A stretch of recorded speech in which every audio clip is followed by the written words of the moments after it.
Yo, what's up guys? We're here at H-E-B. Today I want to share with you how to make a healthy meal plan on a budget. Let's get started with tip number one.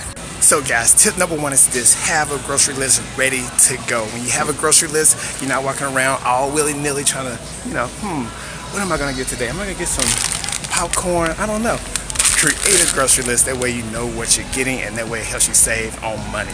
Tip number two is this: have a menu plan ready to go. Meatless Monday, Taco Tuesday, Wednesday chicken, whatever you choose, have that menu plan ready, and that way it correlates to your grocery list. When you have that menu plan and grocery list, you're bound to win and save that cash. Tip number three is this: do not be afraid to swap it out. If you plan on getting broccoli out of the produce aisle, but it's $1.99 per pound, go ahead and check out your frozen section. If you see that it's cheaper there, like 95 cents per pound, go with that one. That way you save that dollar, you save that cash, and you're able to get more broccoli, more bang for your buck. It's gonna last you longer too versus the produce. So save the money that way. Same thing with your fruits. If you see that the fruits are not on sale, go right ahead and try and get your fruits frozen, and that also helps out in preserving the fruits longer. Apply these simple tips the next time you're at the grocery store. Create that grocery list, that menu plan, make those swaps when needed, and trust me, you'll save a lot of money, and you can probably feed a family of 4 for $75 for a whole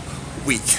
Let me know in the comments below if this plan worked out for you when you tried it out. Let me know how much money you saved when you tried it out, and also share this with somebody else you need some tips on how to meal prep and meal plan for the week for the family.